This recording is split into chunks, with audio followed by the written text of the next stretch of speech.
여러분은 신앙생활의 목적이 무엇이라고 생각하십니까? 우리가 이렇게 신앙생활을 하는데 신앙생활의 목적이 무엇일까요?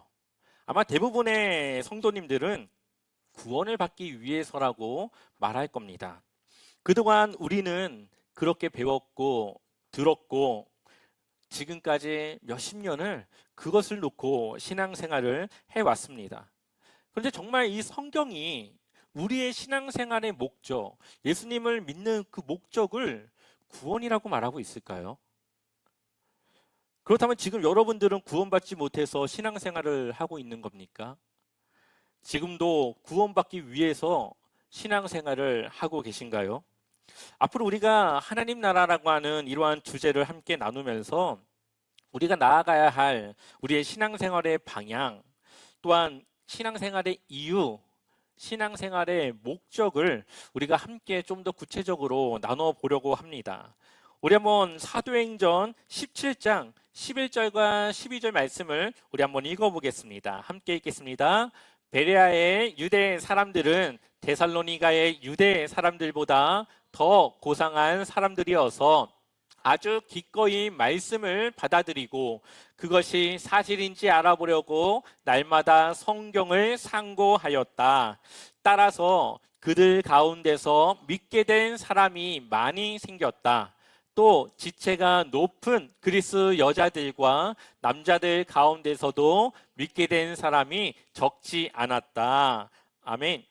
바울이 베레아라고 하는 지역에서 말씀을 전했습니다. 근데 이 베레아라고 하는 사람들은 아마 좀 지적인 수준이 좀 높았던 것 같습니다. 그래서 바울이 하는 얘기를 좋게 여기고 받아들였지만 정말 성경에서 그렇게 말하고 있는가를 그들이 다시 한번 확인을 하는 그런 내용이 오늘 이 사도행전의 말씀에 들어가 있습니다. 이 사람들은 그냥 바울이 전했다고 해서 그것만 듣고 믿는 것이 아니라 그게 맞나? 의심을 하고 성경을 통해 그것을 확인한 이후에 믿음을 갖게 되었다라는 것이죠. 그런데 이 한국교회는 그동안 바로 이러한 부분이 부족했습니다. 성경으로 신앙생활의 그 말씀을 알아간 것이 아니라 담임 목사가 전하는 그 설교를 듣고 아, 그렇구나. 그것을 이해하고 그것을 가지고 신앙생활을 했죠. 그런데 모든 목사님들이 말씀을 중심으로 설교를 하시겠지만 사실 그 설교 안에는 성경과 맞지 않는 내용들도 있을 수 있겠죠. 그래서 우리는 설교를 듣지만 또한 우리가 큐티라고 하는 그러한 시간들을 통해서 혹은 개인의 성경의 말씀을 읽는 시간들을 통해서 한 번 더 확인을 하며 정말 그것이 성경에서 말하고 있는가를 체크하며 그렇게 우리가 또 확인할 시간이 있어야 됐는데 그러지 못한 현실이 바로 이 한국교회의 현실입니다. 그러다 보니까 저 또한 그렇게 신앙생활을 했었죠. 그냥 전하면은 아, 그렇구나, 아멘하고 그것을 받아들였습니다. 그렇게 우리는 구원이라고 하는 것도 그렇게 배우게 되었죠. 그런데 제가 신학교를 들어가서 이 하나님 나라라고 하는 것을 처음 접하게 됩니다. 처음에는 아이 천국이면 천국이지 하나님 나라는 또 뭐야? 천국을 풀어 말하면 하나님 나라인데 왜 이건 천국이라고 말하고 여기서 왜 하나님 나라라고 말하고 이해가 안 되더라고요. 도대체 하나님 나라를 뭐 어떻게 한다는 거야? 구원받아야 되는데 이게 이해가 안 됐습니다. 그 이유는 한국교회가 또 저의 어린 시절 제가 다니던 교회가 이 성경을 구속사적인 관점에서만 보았습니다. 그러니까는 구원을 목적으로 하는 그러한 관점으로 성경을 본 것이죠. 그것이 틀렸다는 게 아니라 그보다 더 많은 이유가 있는데 너무 우리의 시선은 거기에만 있었다라는 겁니다. 그래서 우리가 예전에 우리의 구원은 어떻게 받는다고 그랬죠? 믿음의 확신. 내가 지금 이 순간 죽어도 천국에 갈 수 있다라고 하는 믿음의 확신이 있으면 구원을 받은 거라고 했습니다. 그러면은 내 믿음으로 구원 받는 거네요. 성경은 그렇게 말하고 있지 않죠. 예수 그리스도를 믿음으로 그 믿는 순간 우리에게 구원이 주어진다라고 말하고 있습니다. 그리고 그 믿음은, 그 구원의 모습은 우리의 삶을 통해 예수 그리스도를 닮아가는 그러한 말씀 중심의 삶을 통해 드러나게 되고 증명하게 되고, 그것으로 우리는 확신하는 겁니다. 아, 내가 예수님 덕분에 내가 이렇게 살아가고 있구나. 내가 구원받았기 때문에 내가 예수님의 말씀을 지키려고 하고 있구나. 이것을 우리는 확신하고 살아가는 거죠. 근데 그동안의 한국교회는 그러한 말씀이 아니라 구원을 받기 위해 신앙생활을 해야 되고 내가 구원에 확실히 있어야만 구원을 받는다라고 말했습니다. 물론 지금은 많은 목사님들이 그렇게 얘기하지 않지만 예전에는 그렇게 이야기를 했죠. 그러다가 제가 이 하나님 나라가 이해가 되지 않은 그 상황에서 한 목사님의 강의를 듣게 됩니다. 그 목사님의 이 이야기를 전하는데 그때는 제가 몰랐어. 이 이야기가 하나님 나라에 대한 이야기인지를 몰랐다가 나중에 하나님 나라를 좀 더 알게 되면서 그때 그분이 했던 말이 이 말이었구나를 깨닫게 되었습니다. 그분은 이것을 이렇게 표현을 했습니다. 아마 제가 여러분들에게도 몇 번 얘기했는데, 자, 우리나라에 미국 대사관이 있죠. 미국 대사관은 누구 땅일까요? 미국 땅이죠. 왜 미국 땅이냐? 우리나라에 있지만 미국 대사관은 미국의 법이 적용됩니다. 한국 법이 적용되지 않고 미국의 법이 적용이 돼요. 거기는 우리나라에 있지만 우리나라 소유가 아니라 미국 소유 땅이에요. 반대로 미국에 있는 한국 대사관은 우리나라 법이 적용되는 그러한 곳이죠. 하나님 나라라고 하는 것은, 이 하나님 나라를 살아가라고 하는 것은 우리가 세상에 있지만 세상에 속하지 않는 겁니다. 좀 더 구체적으로 말하면 우리가 세상을 살아가지만 우리의 법은 하나님의 말씀을 우리의 법으로 삼고 살아가는 겁니다. 그러면은 세상의 그러한 많은 그 공간에서 나만은 하나님의 법을 따라 하나님의 통치를 받는 하나님의 나라를 이루는 것이죠. 세상에 있지만 세상에 속하지 않고 하나님 나라에 속한 하나님 백성으로 살아가는 겁니다. 이것이 바로 하나님 나라 신학의 개념이에요. 그래서 내 삶의 주인이 하나님이 되어주셔서 하나님이 내 삶을 통치하시는 것, 내 삶의 주인이 되시고 왕이 되어주셔서 내 삶을 통치해 주시는 것, 이것이 바로 하나님 나라입니다. 그러니 우리는 이미 구원을 받았고 하나님 말씀을 통해 살아가는, 하나님의 통치를 받아 살아가는 하나님의 백성입니다. 근데 왜 우리는 구원 받았는데 왜 우리의 삶은 여전히 힘들까요?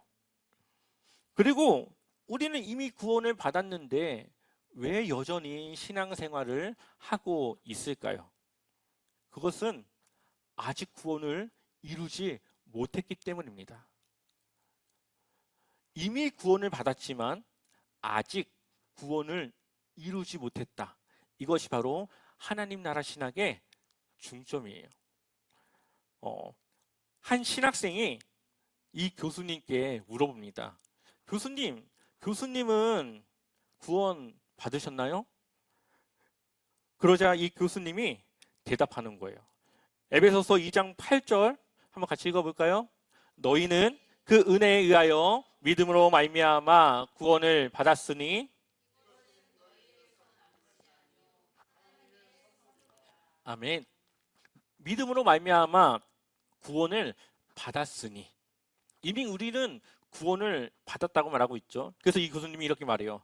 나는 이미 구원을 받았네. 그런데 고린도전서 1장 18절에 의하면 나는 여전히 구원을 이루는 중이지 라고 말을 해요. 한번 우리 고린도전서 1장 18절 같이 읽어보겠습니다. 십자가의 도가 멸망하는 자들에게는 미련한 것이요 구원을 받는 우리에게는 하나님의 능력이라. 아멘.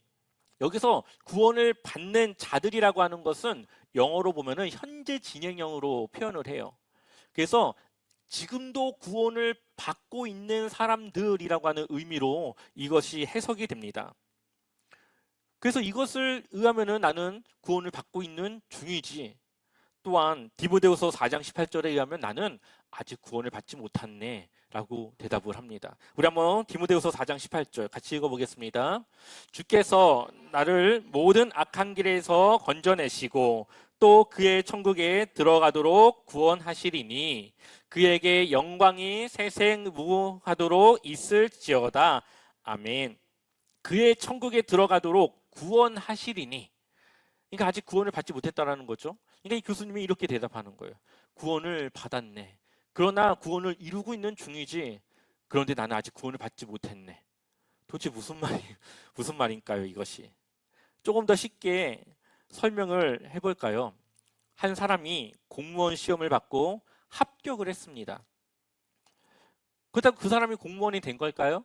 아니죠. 기다려야 되겠죠. 공무원으로서 품위 유지를 해치지 않는 일을 하지 않으면서 그 출근 날을 기다리게 됩니다. 그리고 출근 날이 딱 돼서 출근을 한 순간 그 사람은 공무원으로서의 자격을 갖게 되는 것이죠. 이미 우리는 구원을 받았습니다. 그런데 예수님의 재림의 때까지 우리는 구원을 지켜야 되는 거예요.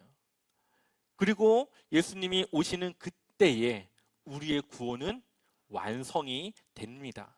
그래서 우리는 이미 구원을 받았지만 아직 구원을 이루지 못한 이 사이에서 늘 이 구원에 대한 긴장감으로 우리가 구원의 길에서 주님의 그 자녀로서 그 길을 벗어나지 않도록 우리는 늘 그것을 지키며 신앙생활하며 살아가는 것이죠. 이것이 바로 성경이 우리에게 말하고 있는, 우리가 신앙생활해야 되는 그 이유를 말하고 있습니다. 그런데 성경은 이 구원의 초점이 나 한 사람 구원받는 것에 초점이 있지 않습니다. 예전에 한국교회에서는 내가 구원받는 것이었어요. 내가 구원을 받아서 내가 구원받는 것이었습니다. 그런데 성경을 잘 보시면은 한 사람의 구원에 대해서 얘기하지 않아요. 모세 한 사람을 통해 이스라엘을 구원합니다. 바울 한 사람을 통해 여러 지역의 여러 교회를 세워서 그들이 주님의 공동체를 이루어서 그 지역 가운데 소금과 빛으로 살아가게 하십니다. 한 사람의 구원을 이룬 것에서 끝나는 것이 아니라 그 사람을 통해 또 다른 이들에게 빛으로 소금으로 주님의 그 은혜와 그 사랑을 전하기를 원한다라는 거죠. 그렇기 때문에 우리는 하나님의 비전을 베풀며 이 비전을 가지고 살아가는 겁니다. 하나님께서 우리에게 원하시는 그러한 비전을 우리는 우리의 삶에서 드러내고 보여주며 살아가는 것이죠. 바로 이러한 하나님 나라를 조금만 우리가 엿볼 수 있는, 조금 엿볼 수 있는 부분이 바로 이 창세기에 나와 있습니다. 창세기를 보게 되면은 이 에덴이라고 하는 곳이 나오죠. 이 곳은 죄가 들어오기 이전에 하나님이 세우신 그러한 공간입니다. 그래서 여기서 아담과 하와가 하나님과 함께 동행하며 함께 살아가는 그 공간이 바로 이 에덴이고, 이 에덴이라고 하는 곳은 하나님 나라가 어떠한 곳인지를 우리로 하여금 조금이나마 엿볼 수 있도록 보여주는 성경의 말씀이기도 합니다. 근데 성경은 이 창세기와 이 요한계시록이 대칭 구조로 되어 있습니다. 그러니까는 데칼코마니처럼 이렇게 딱 적으면은 창세기와 요한계시록이 딱 맞아떨어지는 그러한 부분들이 있다는 거예요. 창세기 1장 1절을 보면 태초에 하나님이 천지를 창조하시니라. 또한 2장 8절을 보면 여호와 하나님이 동방의 에덴에 동산을 창설하시고 그 지으신 사람을 거기 두시니라. 2장 9절 우리 같이 읽어볼까요? 여호와 하나님이 그 땅에서 보기에 아름답고 먹기에 좋은 나무가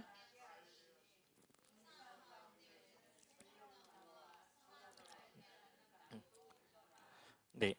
10절 말씀을 보면 강이 에덴에서 흘러나와 동산을 적시고 거기서부터 갈라져 내 근원이 되었으니 아멘. 여기서 보면은 천지를 창조하시고 생명나무를 그 안에 두시고 또한 강이 에덴에서 흐르는 그러한 모습들이 그 안에 표현이 되어져 있죠.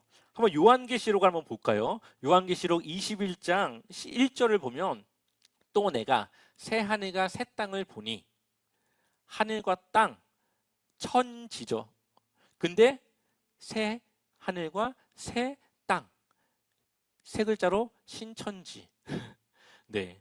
그러니까 이게 신천지라고 하는 말이 사실은 굉장히 좋은 용어인데 이단들이 자꾸 이런 걸 쓰니까 우리가 표현할 수 있는 이 말이 제한되는 그러한 경우들이 있습니다. 그래서 이 새로운 하늘과 새 땅을 하나님이 이 요한계시록 안에 보여주고 있고요. 22장 1절 말씀 우리 읽어볼까요? 22장 1절 함께 읽어보겠습니다.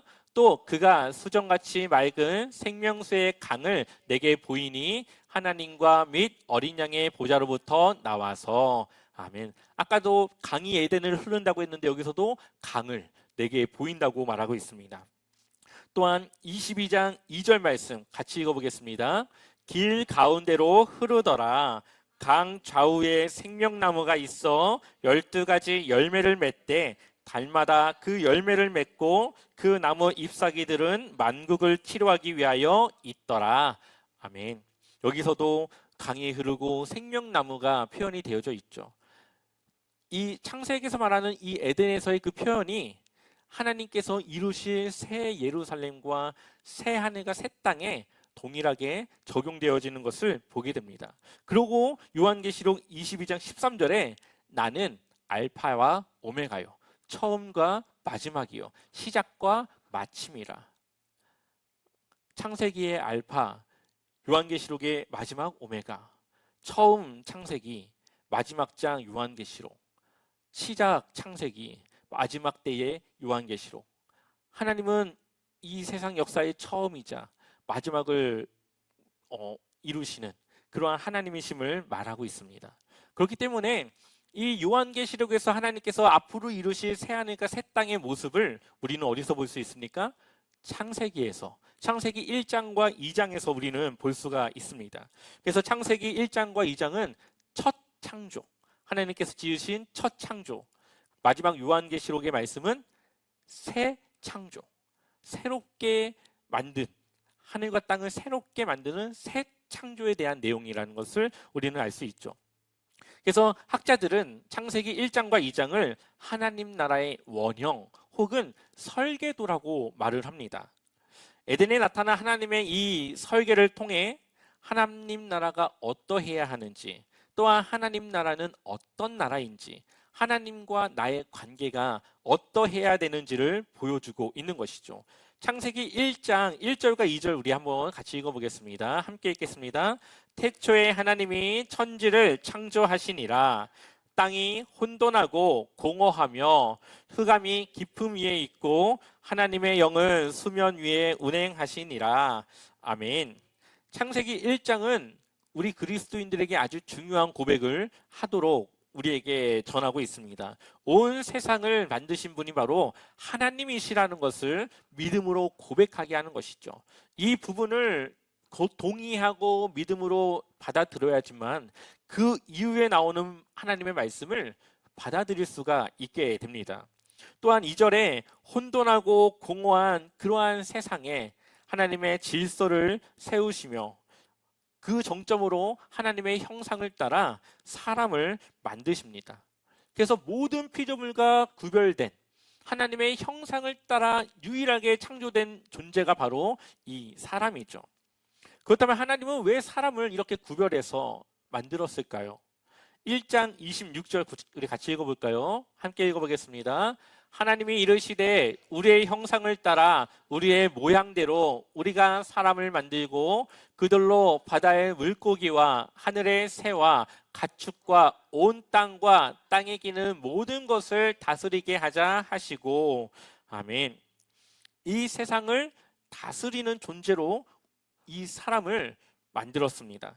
이 고대 세계에서는 이 예전 이 고대 세계에서는 왕이 자신의 형상을 닮은 기념비를 저 멀리 먼 지역에 만들어 놓습니다.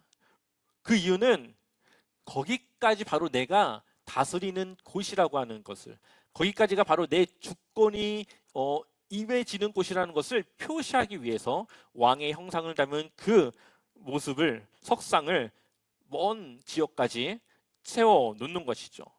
이러한 관점에서 하나님이 사람을 만든 것을 이해한다면은, 하나님이 이 세상에 사람을 두어서 이 세상은 하나님의 통치가 이루어지는, 하나님의 주권으로 다스려지는 곳이라는 것을 하나님의 형상을 닮은 우리를 통해 보여주시는 것입니다. 그렇기 때문에 우리는 바로 그러한 하나님의 주권이 드러나도록 우리는 살아가는 것이고, 하나님의 말씀을 따라 살아가는 그러한 존재라는 것이죠. 그래서 하나님이 우리에게 주신 사명이 27절을 보니까, 하나님이 자기 형상 곧 하나님의 형상대로 사람을 창조하시되 남자와 여자를 창조하시고, 아멘. 아담만 하나님의 형상대로 창조한 것이 아니라 남자와 여자 모두 하나님의 형상대로 창조하였습니다. 그리고 28절을 보니까 하나님이 그들에게 복을 주시며 하나님이 그들에게 이르시되 생육하고 번성하여 땅에 충만하라. 땅을 정복하라. 바다의 물고기와 하늘의 새와 땅에 움직이는 모든 생물을 다스리라 하시니라. 아멘. 하나님이 창조하신 이 세계를 정복하고 다스리고, 그것이 바로 하나님이 우리에게 맡겨주신 사명입니다. 여기서 정복한다라는 말은 조금 안 좋게 들릴 수 있는데, 조금 다른 말로 표현하면 경영이라고 말할 수 있어요. 기업을 경영하듯이 이 세상을 경영하는 것을 우리에게 맡겨줬다는 겁니다. 하나님이 만드시고 그것이 좋은 그러한 모습을 유지할 수 있도록 우리에게 그것을 다스리고 경영할 수 있는 그러한 사명을 주신 것이죠. 그런데 이 나라는 그냥 다스려지는 것이 아니라 섬김으로 다스려지는 나라입니다. 힘으로 다스려지는 것이 아니라 사랑으로, 섬김으로 그렇게 다스려져야 되는 나라가 바로 이 에덴이라고 하는 그런 곳이었습니다. 그런데 중요한 것은 하나님이 주신 이 사명의 시기가 죄가 들어오기 이전의 때라는 거죠. 하나님이 우리에게 주신 이 사명은 죄가 있기 전부터 이 세상을 다스리고 정복하고 하나님의 그러한 창조 질서를 지켜 경영해 나가야 되는 사명이 우리에게 주어진 겁니다. 그래서 창세기 2장 15절 우리 같이 읽어보겠습니다. 여호와 하나님이 그 사람을 이끌어 에덴 동산에 두어 그것을 경작하며 지키게 하시고, 아멘.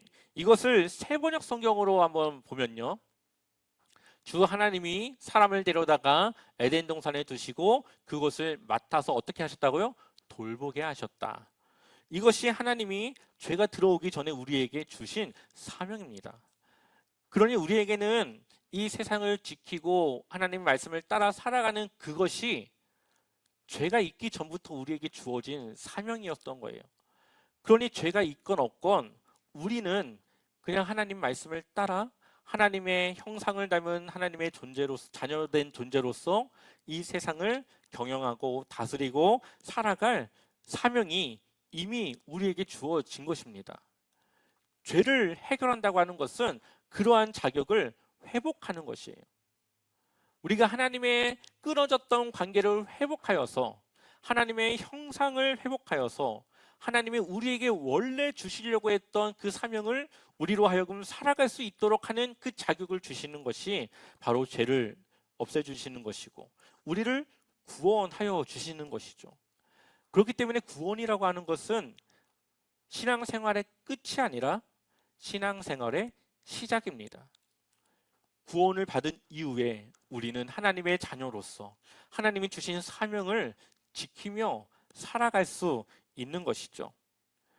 그렇기 때문에 우리는 우리의 이 신앙생활은 단지 구원을 받기 위한 것이 아니라 하나님의 백성으로서 하나님의 말씀에 충성된 종으로 하나님의 통치를 받는 하나님의 백성으로 살아가는 것. 그것이 우리가 해야 될 사명이라는 겁니다. 또한 그러한 사명 가운데 우리는 섬김으로 이 세상에서 하나님의 다스리심을 보여주고 드러내는 것이죠. 그것이 우리가 해야 될 신앙생활의 모습입니다.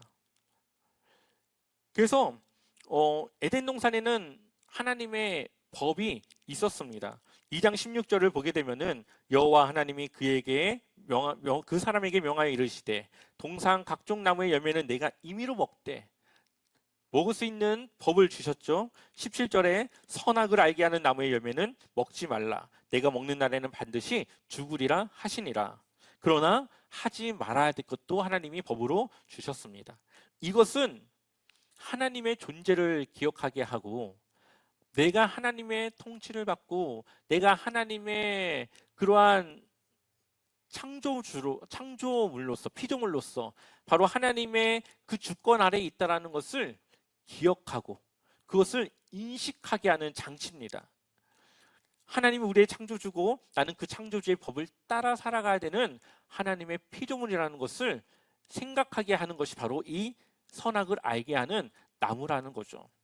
그런데 이것을 마귀가 유혹해서 먹게 되는데 먹은 이유가 무엇입니까? 이걸 먹으면 하나님과 같아질 수 있다.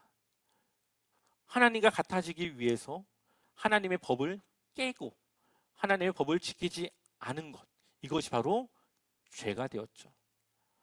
그러니 우리가 하나님의 백성이 되었다라는 것은 하나님의 법을 따라 살아가는 겁니다. 하나님이 우리에게 주신 하나님의 말씀을 우리는 따라 살아가는 것이죠. 그래서 우리는 하나님의 그 형상을 회복하고 하나님의 뜻대로 이 세상을 살아가는 겁니다. 그것이 바로 하나님이 우리에게 주신 이 하나님 나라의 원리이며 비전이라고 하는 것이죠. 그래서 에덴은 왕이 있었고 백성이 있었고 살아가야 될 땅이 있었고 또한 그들이 지켜야 될 법이 있었습니다. 그 말은 그곳은 나라라는 거죠. 그곳은 하나님의 나라였다라는 겁니다. 우리가 이제는 그러한 하나님 나라를 다시 꿈꾸며 다시 그것을 회복하기 위하여서 우리는 하나님의 백성으로 살아가게 됩니다. 창세기 1장과 2장의 말씀을 통하여서 하나님은 하나님이 꾸셨던 그 꿈꾸시던 그 나라를 우리에게 보여주셨고 이제는 구원받은 우리로 하여금 그 나라를 회복하며 이 땅 가운데 세우시기를 바라고 계십니다. 그러므로 우리의 구원은 신앙생활의 끝이 아니라 시작이라는 것을 우리는 기억해야 되겠죠.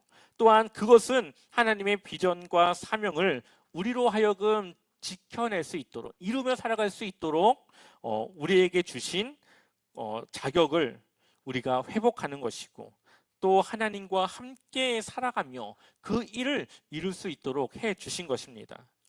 이제 우리의 모습은 구원을 받았으니까 끝나는 것이 아니라 이제는 구원을 받았으니 하나님의 뜻을 이 세상 속에서 펼치며 살아갈 것을 다짐하며 신앙생활 해야 되는 것이죠.